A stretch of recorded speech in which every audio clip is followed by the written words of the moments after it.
kita ibadah, kita menyatakan pengakuan iman rasuli kita, masing-masing hendaknya kita berkata, aku percaya kepada Allah, Bapa yang Maha Kuasa, Khalik langit dan bumi, dan kepada Yesus Kristus, anaknya yang tunggal, Tuhan kita, yang dikandung daripada Roh Kudus, lahir dari anak darah Maria, yang menderita di bawah pemerintahan Pontius Pilatus, disalibkan, mati, dan dikuburkan, turun ke dalam kerajaan maut. Pada hari yang ketiga, bangkit pula dari antara orang mati, naik ke surga, duduk di sebelah kanan Allah, Bapa yang Maha Kuasa, dan akan datang dari sana untuk menghakimi orang yang hidup dan yang mati. Aku percaya kepada Roh Kudus, gereja yang kudus dan am, persekutuan orang kudus, pengampunan dosa, kebangkitan daging, dan hidup yang kekal. Amin. Beri kemuliaan dan hormat, kuangkat suara pujian, kuagungkan nama-Mu. Beri kemuliaan dan hormat, kuangkat suara pujian, kuagungkan nama-Mu. Sebab Kau besar, perbuatan-Mu ajaib, tiada seperti Engkau, tiada seperti Engkau. Sebab Kau besar, perbuatan-Mu ajaib, tiada seperti Engkau, tiada seperti Engkau. Kita katakan sekali lagi, ku beri kemuliaan, ku beri kemuliaan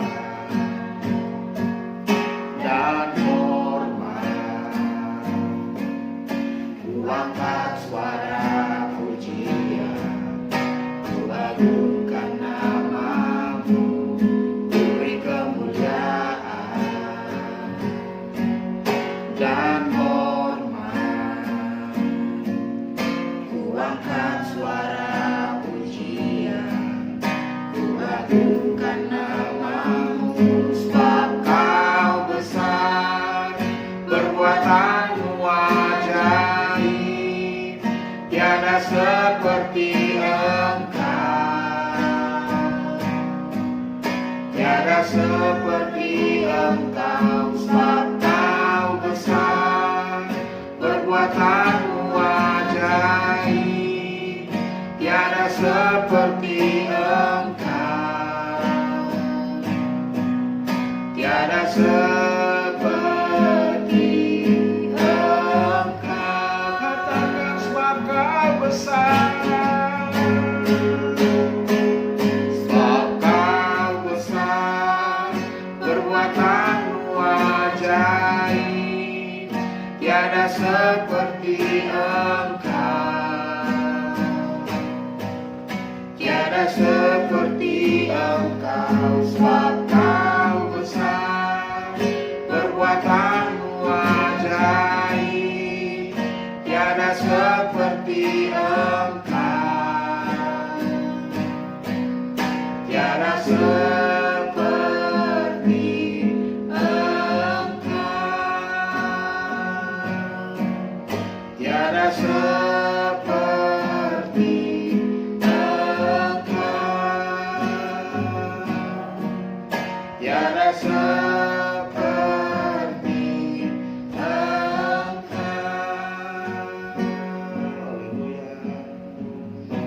Haleluya, haleluya, benar Tuhan Yesus, hanya bagi-Mu lah kemuliaan dan hormat. Haleluya, mari sembahlah Dia. Haleluya, berilah kemuliaan bagi Tuhan Yesus Kristus.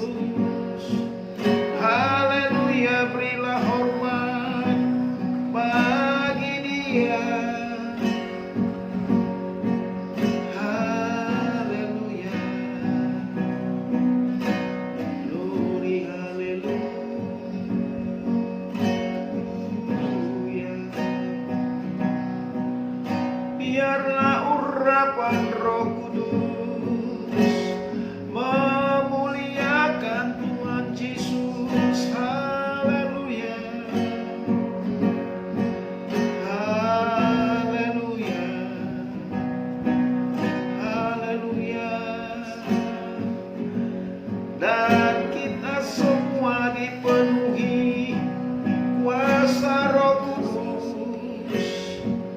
di dalam nama Tuhan Yesus,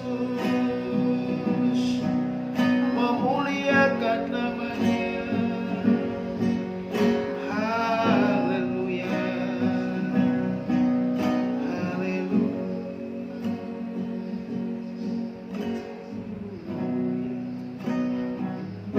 Bab Kau besar, perbuatanmu ajaib, tiada seperti Engkau, tiada seperti Engkau. Sebab Kau besar, perbuatanmu ajaib, tiada seperti Engkau, tiada seperti Engkau, tiada seperti Engkau, tiada seperti Engkau.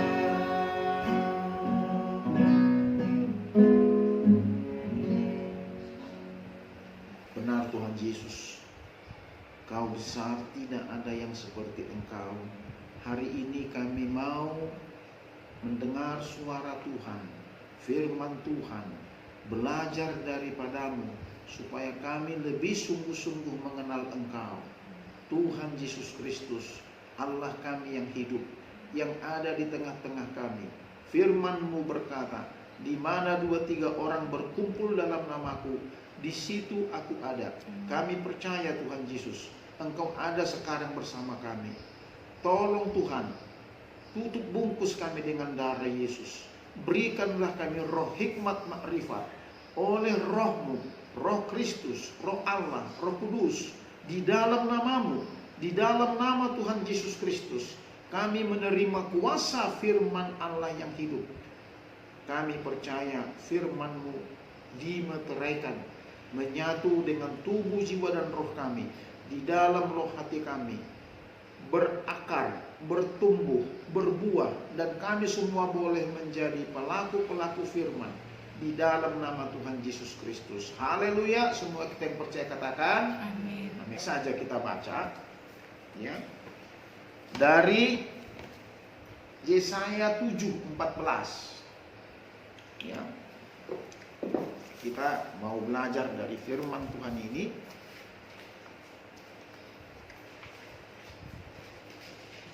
Yesaya 7:14. Ya, kita baca bersama-sama ya, yang nyaring satu ayat kok ya.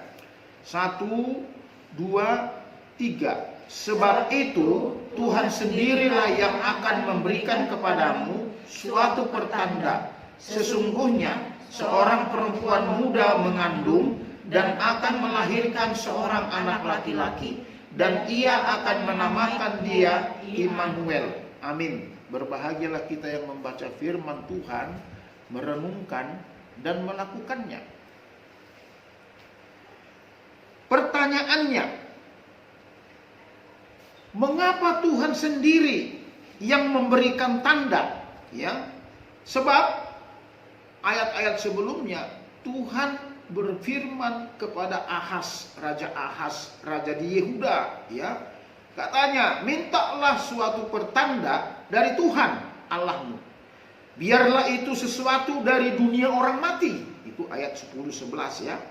Yang paling bawah atau sesuatu dari tempat tertinggi yang di atas. Maksudnya yang dari surga, dari langit ya. Tetapi Ahaz menjawab, aku tidak mau meminta. Aku tidak mau mencobai Tuhan. Ini hebat ini ya. Jadi dia takut meminta kepada Tuhan dengan alasan tidak mau mencobai itu. Ada banyak orang mencobai Tuhan dengan minta ini, minta itu, minta ini, minta itu. Contohnya, mencobai Tuhan apa? Seperti yang Raja Ahaz katakan.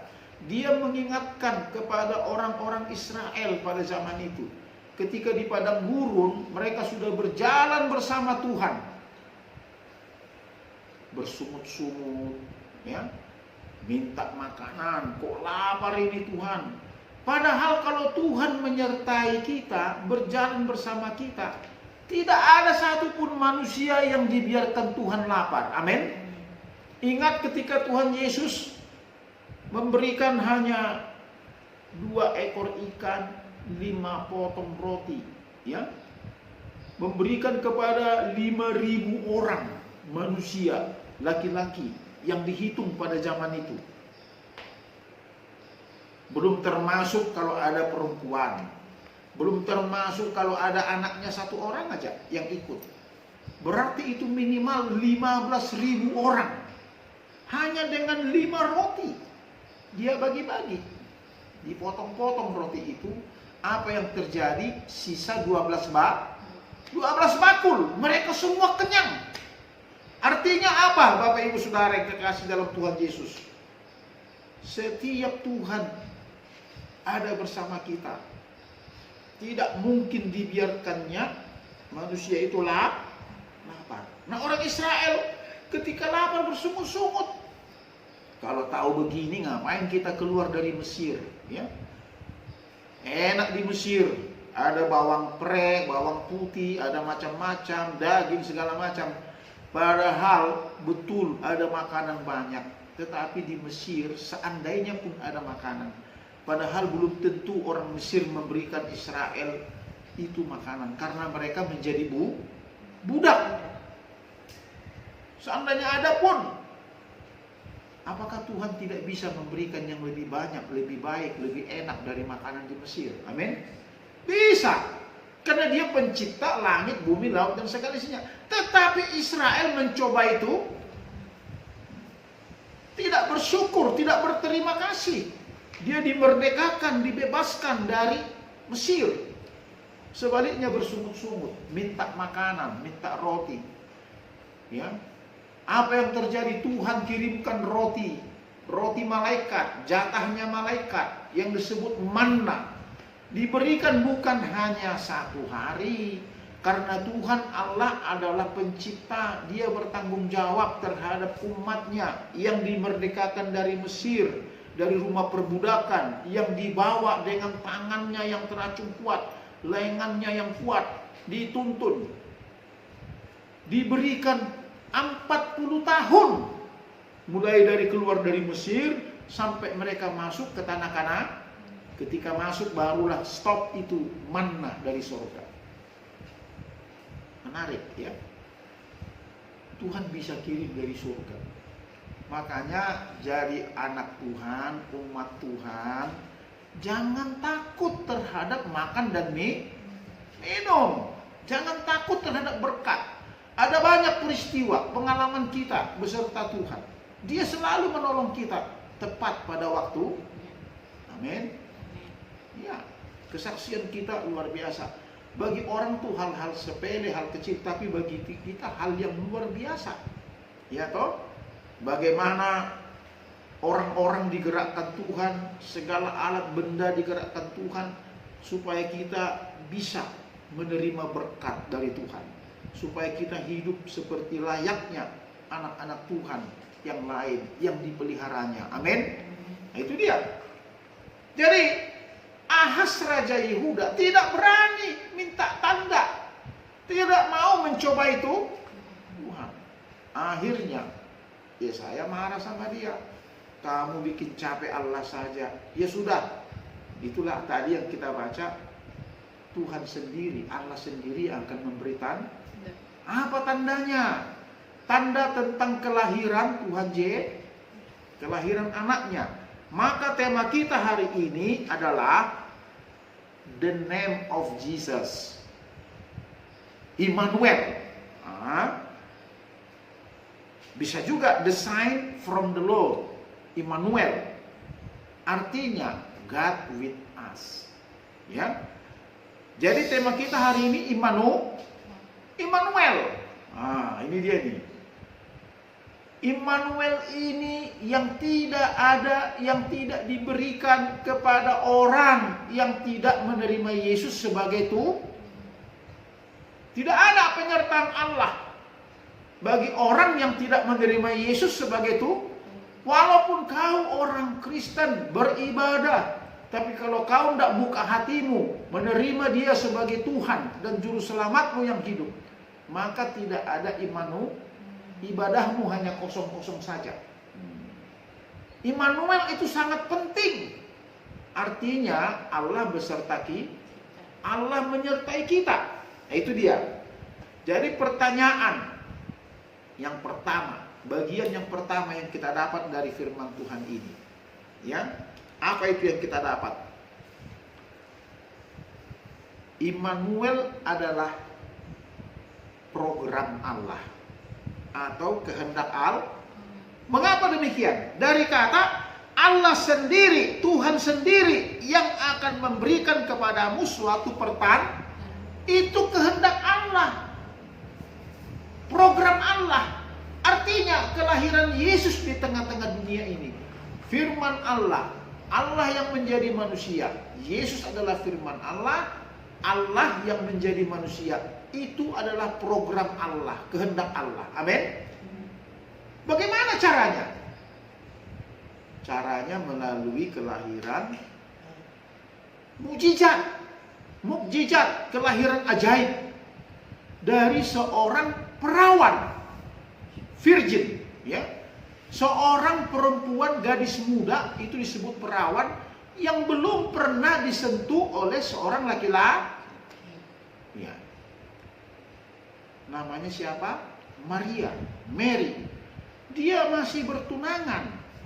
Itu sebabnya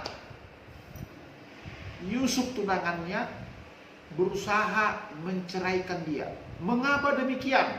Itu kalau kita baca di dalam Matius pasal 1, ya. Dia berusaha menceraikan dia secara diam-diam. Kenapa? Karena ada adat istiadat Yahudi, kalau orang masih bertunangan tiba-tiba hamil, itu dianggap berzinah. Lalu apa hukumnya? Dirajam. Apa itu? Dilempari dengan batu sampai mati. Daripada dirajam, Yusuf ketakutan. Wah, ntar saya dirajam ini. Orang saya belum ngapa-ngapain sama dia, tiba-tiba dia hamil. Tetapi malaikat Allah, Gabriel, datang berbicara kepada Yusuf.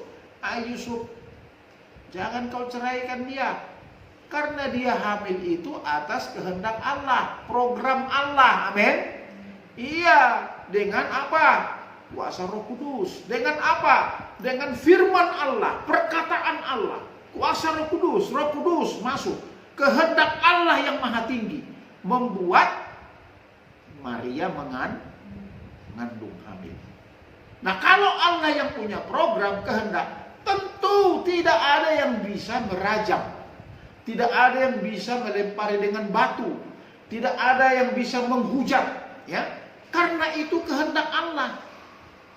Karena semua manusia, konteksnya dalam ayat ini, terutama orang Israel, sudah berbuat dosa, sudah tidak taat lagi kepada Tuhan, ya. Dan mereka selalu bersungut-sungut menantikan kedatangan Tuhan, menantikan kedatangan Mesias, menantikan kedatangan Juru Selamat. Mereka mau zaman seperti dulu Allah menyertai mereka ketika keluar dari Mesir. Dengan apa penyertaan Tuhan? Dengan tiang awan dari pagi sampai sore. Lalu apa lagi? Dengan tiang api dari malam hingga pagi. Artinya terus menerus Allah menyertai. Itulah yang dikehendaki oleh Israel zaman itu. Karena mereka sudah menyaksikan perbuatan-perbuatan Tuhan. Bagaimana Tuhan melakukan 10 tulah di Mesir. Mujizat-mujizatnya. Bagaimana Tuhan membelah laut Teberau supaya mereka bisa menyeberang, ya. Bagaimana Tuhan memberikan mereka minum dengan memerintahkan Musa menancapkan tongkatnya di batu karang sehingga mereka boleh minum air yang jernih, air yang berasal dari Tuhan sendiri. Amin. Sumber segala berkat. Jadi dia bukan hanya dikasih makan roti, dikasih minum. Kalau cuma makan roti bisa Selak. Makanya dia harus punya minum. Artinya Tuhan kita Tuhan yang sempurna. Tuhan yang maha tahu apa kebutuhan anak-anaknya. Amin. Ya, itu dia. Makanya penciptaan itu sangat jelas. Kenapa manusia Adam diciptakan terakhir? Karena Tuhan menciptakan dulu seluruh kebutuhan Adam. Supaya ketika Adam jadi dia sudah bisa makan dan minum. Ya, dibuat laut, dipisahkan laut dengan darat, sungai-sungai, dibuat hutan, pohon biji-bijian, binatang segala macam, ya, dibuat bintang, bulan, matahari, semua diciptakan. Semua kebutuhan manusia itu diciptakan dulu, baru terakhir dia ciptakan manusia. Ya. Artinya apa? Kalau Allah menyertai kita, dia bertanggung jawab terhadap kita.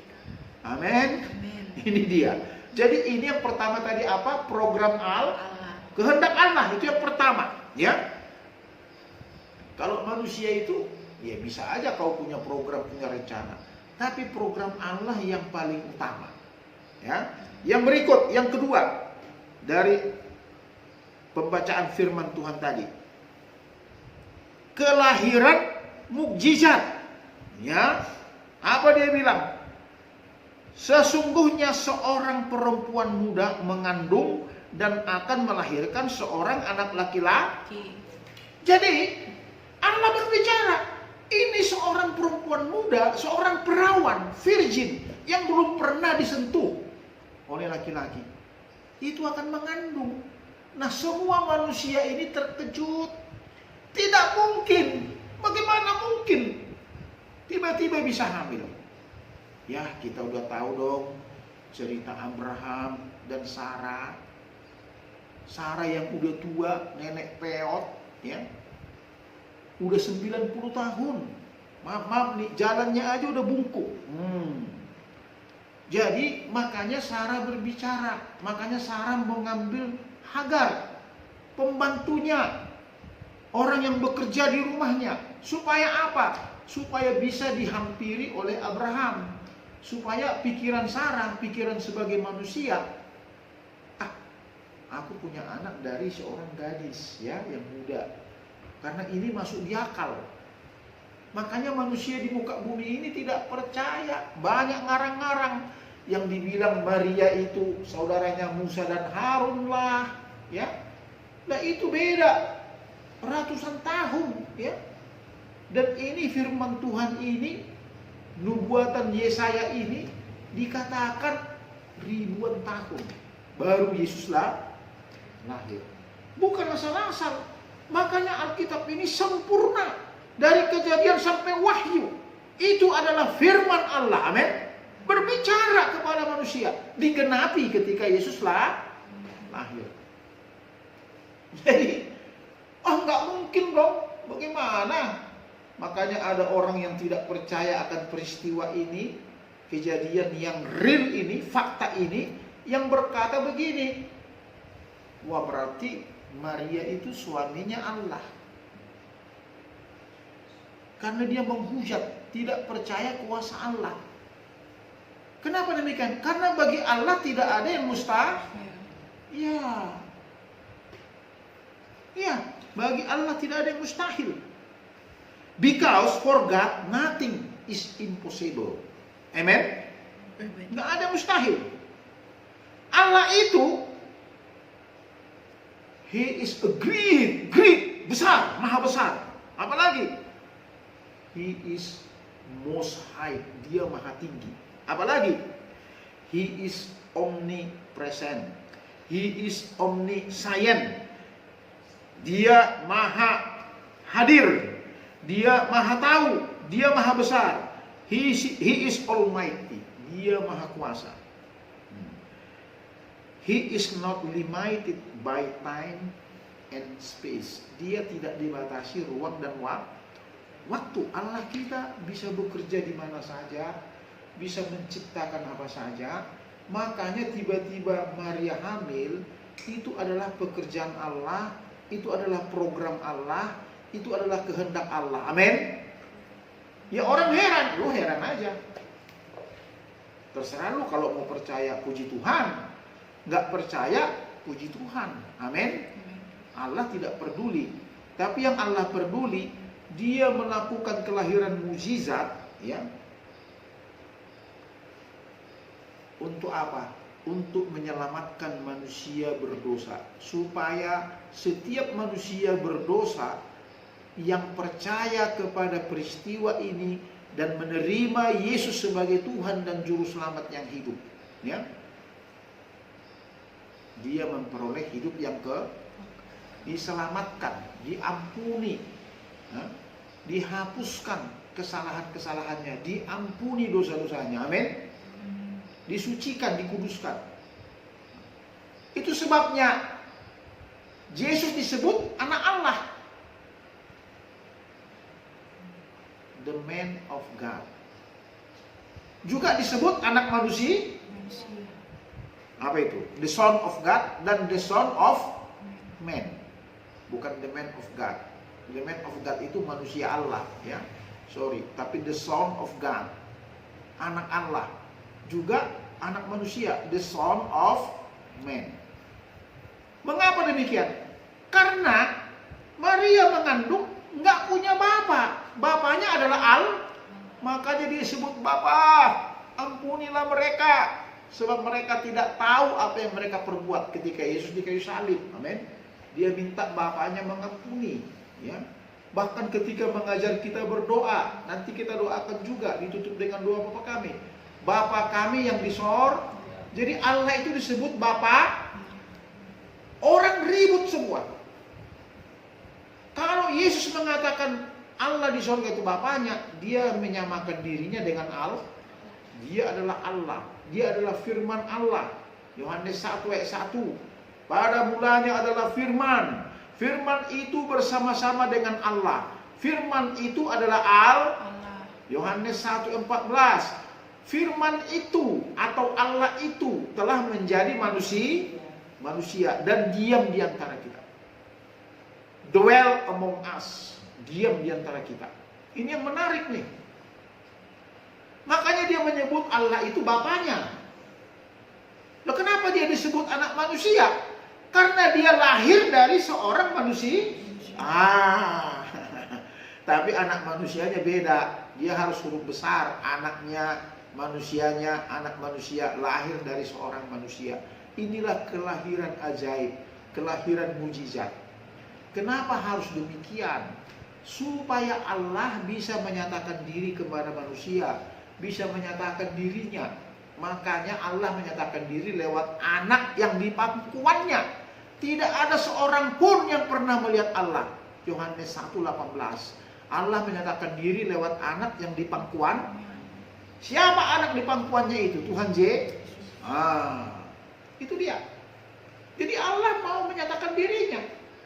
Semua manusia yang mau mengenal Allah, yang mau berhubungan dengan Allah, mengenal pribadi Allah, lewat anaknya, namanya Tuhan Yesus. Amin. Itu dia. Nah, ini adalah kelahiran mujizat. Kelahiran mujizat. Yang berikut, yang ketiga, yang terakhir, ya, kita singkat saja, ya, karena ini live stream, ya. Apa itu? Immanuel atau Allah beserta kita. God with us. Dari mana kita lihat ayat selanjutnya, ya? Kalimat selanjutnya, dan ia akan menamakan dia Immanuel. Siapa yang menamakan dia? Allah. Siapa yang dinamakan? Anak yang lahir dari Maria. Yaitu Yesus Kristus. Coba baca dulu Matius 1:23. Jadi nubuatan ini digenapi dalam Injil Matius, dalam Perjanjian Baru, Matius 1:23. Sesungguhnya anak darah itu akan mengandung dan melahirkan seorang anak laki-laki, dan mereka akan menamakan dia Immanuel, yang berarti Allah menyertai kita. God with us. Nah, kalau dia Immanuel, Allah menyertai kita. Jika Allah ada bersamaku, siapa jadi lawanku? Nggak ada lagi musuh kita, amin. lagi persoalan kita? Oke, contohnya ada pergumulan. Lah tadi kita bilang Allah menyertai kita. Tentu Allah yang menyertai kita itu akan bersama kita menghadapi pergumulan-pergumulan kita. Amin. Menghadapi masalah-masalah kita. Itu yang kita lakukan beberapa hari terakhir ini. Ketika kita nggak punya sesuatu lagi untuk membayar A, B, C, kebutuhan-kebutuhan kita. Contoh aja bayar listrik, contoh. Saya sebagai anak-anak Tuhan, anak hamba Tuhan, atau sebagai anak-anak Allah, sebagai umatnya, apalagi sebagai hambanya, saya tinggal ngomong, persis seperti Karis minta uang, minta jajan. Pak, minta jajan. Langsung, cek. 2.000, langsung kasihnya 5.000. 5.000, ngasihnya 10. Begitu. Jadi anak minta jajan dikasih. Aku juga minta sama bapakku. Seperti Yesus minta sama Bapaknya, Allah yang Maha Kuasa itu, amin. Apa yang diminta? Bapa, ampunilah mereka yang menyalibkan saya, yang membunuh saya, yang menikam lambung saya, yang memaku tangan saya, yang memaku kaki saya, yang menaruh mahkota duri di kepala saya, yang mencambuki saya sampai daging saya copot semua, tinggal tulang-tulang rusuknya yang kelihatan. Diludahi, ditempeleng. Karena dia Allah yang menjadi manusia, dia bisa mengampuni. Coba kita yang digitukan, kita pasti marah. Jangankan itu, dicaci aja kita melawan, dihina aja, kurang ajar loh, kan begitu. Kalau Yesus tidak, dia Allah yang menjadi manusia, dia anak Allah, dia mengampuni, bahkan minta pengampunan bagi orang yang menyalibkan dia, amin. Yang mencabik-cabik tubuhnya, yang mengalirkan darahnya di Kalvari, di Golgota, mengalir setetes. Nah, setiap tetes darah Yesus itu, itulah yang berkuasa menyelamatkan kita masuk surga, mengampuni dosa kita. Tiap tetes, mau miliaran manusia, dia berhak mengampuni karena dia anak Allah, dialah Tuhan, dialah Allah yang menjadi manusia. Karena dia anak manusia, manusia yang berhak menebus manusia. Kalau zaman dulu pakai darah binatang, darah anak domba yang tidak bercacat, yang umur setahun, yang tidak boleh cacatnya, tidak boleh picak matanya, tidak boleh timpang, tidak boleh ada cacat bagi anak domba itu dipersembahkan kepada Tuhan untuk mengampuni kesalahan dan dosa. Nah, Yesus disebut anak domba yang tidak bercacat, darahnya sempurna, perfect. Kenapa? Karena dia sebagai Allah, sebagai anak manusia, sebagai anak Allah, darahnya itu sudah darah yang maha kuasa. Amin. Berkuasa mengampuni dosa.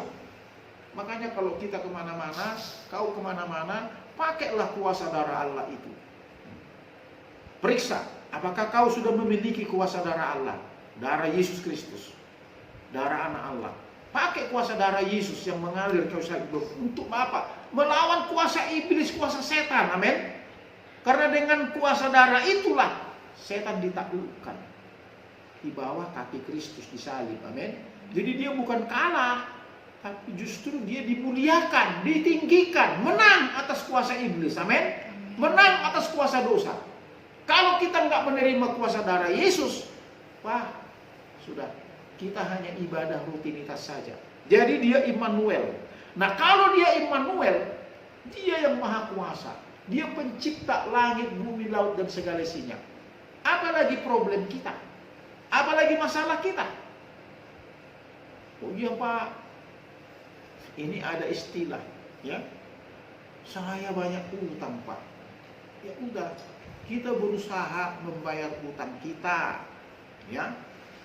Dengan apa? Minta kepada Bapak kita. Bapak, aku ada utang nih. Dengan bagaimana caranya? Bekerja. Ada orang yang dagang, bekerja. Jangan kita minta sesuatu kepada Allah, kepada Bapak kita, lalu kita tidur. Nggak bekerja. Ini kita pagi-pagi udah semangat. Ayo jalan pagi-pagi mandiin. Karena kita mau dapat berkat ini. Dan itu ternyata benar. Sudah banyak peristiwa kita bulan-bulan terakhir ini. Ya, sesudah kita selesai dalam segala hal pembangunan rumah, Lalu apa yang terjadi? Rumahnya kok tidak, belum ada isinya, melompong. Tapi kita punya Bapa, kita punya Allah, ya. Allah yang punya program kita ada di muka bumi ini lewat Tuhan Yesus, anaknya, amin. Kita menerima Yesus atas program Allah, ya. Jadi jangan pikir kau percaya Tuhan Yesus itu atas kehendakmu sendiri, tapi Allah punya program. Karena begitu kita percaya kepada Yesus, Allah sendiri yang menggerakkan hati kita menerima Yesus sebagai Tuhan. Dulu saya tidak percaya itu, tapi Tuhan mengubah. Karena aku menantang dia, kalau Yesus engkau Tuhan, engkau Allah, tunjukkanlah kuasamu, ubahlah saya. Buatlah hati saya berbalik kepada Tuhan. Itu diubah, tapi nggak langsung seperti gigit cabai, langsung digigit langsung pedas. Perkataan itu saya katakan contohnya hari ini. Lalu 3-4 tahun kemudian baru saya diseret-seret ke rumah almarhum pendeta Tohab Sihotan. Untuk apa? Membuktikan bahwa Yesus adalah Tuhan. Untuk apa? Supaya saya menerima Yesus sebagai Tuhan dan lahir baru. Didoakan pelepasan saat itu juga. Gak lama-lama saya diseret-seret Roh Kudus, ya. Saya menangis datang kepada Tuhan. Saya hanya berkata di pintu rumah Tohab itu, masih layak gak saya diterima Tuhan? Inilah, padahal selama ini saya paling benci. Saya tidak percaya Yesus itu Tuhan. Saya tidak suka sama orang-orang Kristen. Kenapa? Karena orang Kristen selalu berbicara kasih, tetapi prakteknya nol. Kasihilah Tuhan Allahmu dengan segenap hatimu. Yang sama dengan itu katanya, inilah inti Alkitab. Kasihilah sesamamu manusia seperti dirimu sendiri. Tapi saudaranya, abangnya, adiknya sudah miskin, gak makan pun, tidak ada tolong menolong. Siapa lu, siapa gua? Makanya saya lebih nyaman menjadi orang yang ada di kaum Kedar Nebayot itu. Karena saya berpikir dulunya, kalau saya berbuat baik menolong orang, saya beramal. Dengan amal inilah saya akan diperhitungkan, ditimbang perbuatan baik saya, dan inilah yang mengantar saya masuk surga. Kalau orang Kristen dia pikir, gak usah mengasihi orang. Saya udah percaya Yesus, saya sudah masuk surga. Siapa bilang kalau kau tidak melakukan firman Tuhan? Jelas Tuhan bilang Matius 7, 21, 22, 23, enyahlah kau pembuat kejahatan, karena kau tidak melakukan kehendak Bapakku. Apa itu kehendaknya? Kasihilah seorang akan yang lain. Dimulai dari kasihilah Tuhan Allahmu dengan segenap hati. Makanya lambang salib itu apa namanya kalau ke atas? Horizontal atau vertikal? Nah, mengasihi Tuhan dengan segenap hati. Vertikal, horizontal. Lalu apa? Mengasihi sesama seperti diri sendiri. Kasih itu harus karena Tuhan Yesus terlebih dulu datang ke dunia ini untuk mengasihi kita dengan rela mati di kayu salib. Dia mengasihi kita karena begitu besar kasihnya. Sehingga dia telah mengaruniakan anaknya mati di kayu salib.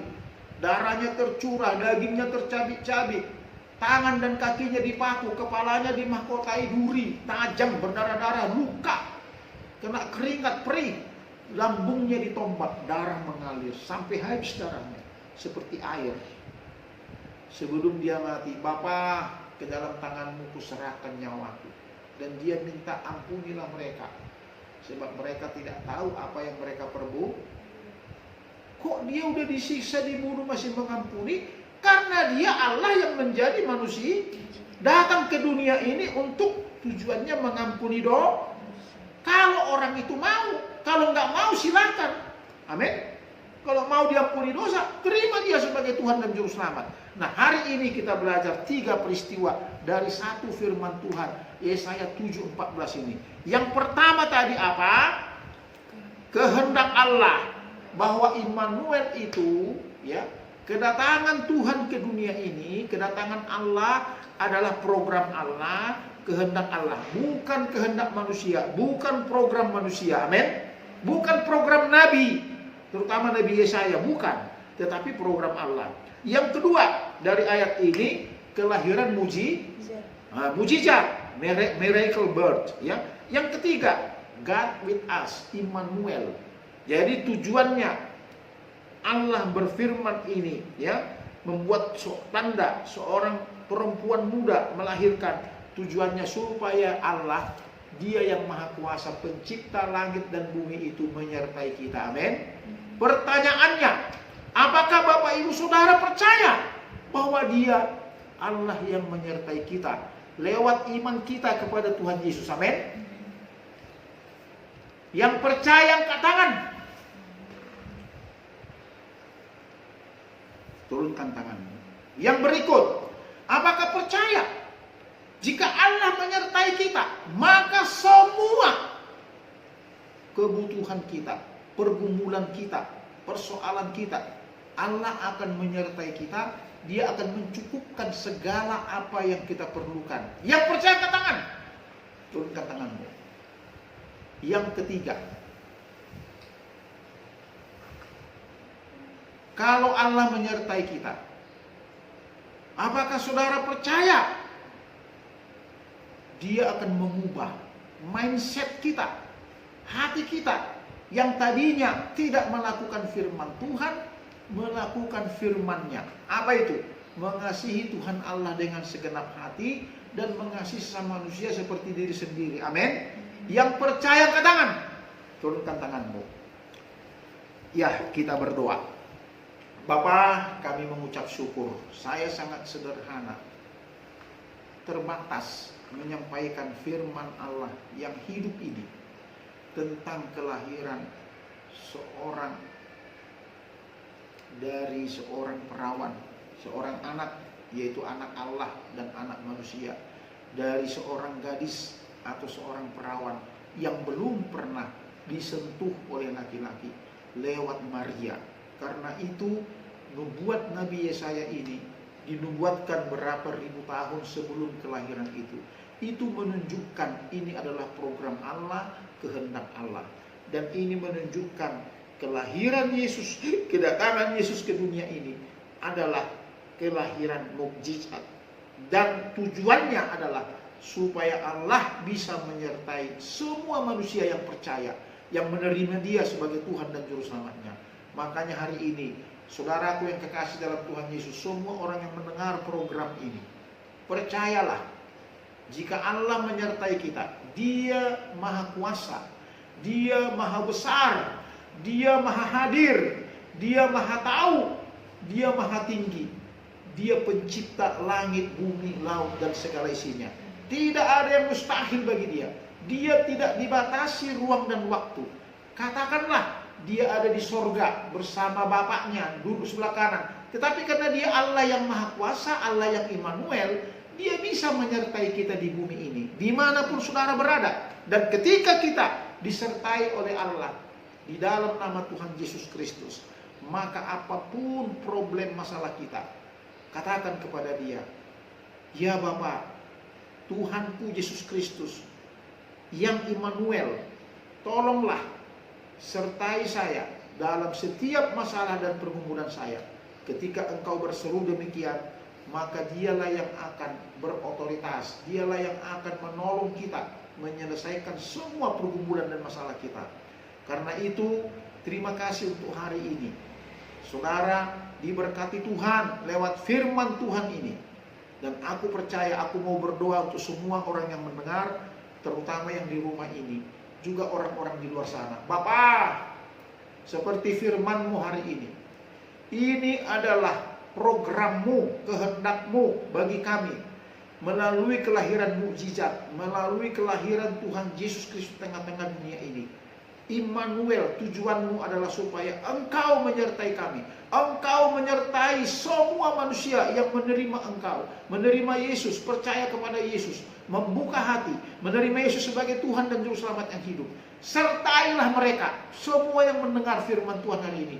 Biarlah Engkau betul-betul menyertai mereka, Immanuel, karena mereka percaya kepada Tuhan Yesus, anak Allah, anak manusia, yang atas kehendak-Mu ada di tengah-tengah dunia ini, supaya kami bisa mengenal Engkau, mengerti kehendak-Mu, bahwa Engkau mau menolong kami dari segala masalah-masalah pergumulan kami. Terima kasih Bapak. Ini doaku, sertailah semua orang yang mendengar firman Tuhan ini, supaya mereka bersama-sama Engkau, Immanuel, menghadapi semua pergumulan dan masalah mereka. Terima kasih Bapak. Aku percaya ketika Engkau menyertai kami semua yang mendengar firman Tuhan ini, maka tidak ada lagi problem masalah kami. Kami akan kuat dalam menghadapi segala masalah pergumulan kami. Kami akan kuat di tengah-tengah dunia ini, menjadi saksi-Mu, menjadi saksi-saksi Kristus, untuk memuliakan nama-Mu, untuk memberitakan Injil, untuk menyatakan kehendak Allah di tengah-tengah dunia ini, supaya semua orang yang percaya menerima Yesus sebagai Tuhan disertai oleh Allah. Terima kasih Bapak. Ini doa kami. Sebentar nanti kami akan berdoa syafaat, ditutup dengan doa Bapa kami. Biarlah firman ini dasarnya, Immanuel ini dasarnya. Kami berdoa kepadamu. Di dalam nama Tuhan Yesus, aku menumpangkan tangan atas kalian semua. Haleluya. Amin. Akhirnya, arahkan berdiri ya. Arahkanlah hatimu kepada Tuhan. Dan terimalah berkat-Nya. Kasih karunia dari Allah Bapa, anugerah keselamatan di dalam Tuhan Yesus Kristus, serta persekutuan dan kuasa Roh Kudus akan menyertai saudara mulai hari ini sampai selama-lamanya, di dalam nama Tuhan Yesus Kristus. Haleluya. Semua yang percaya sama-sama katakan amin.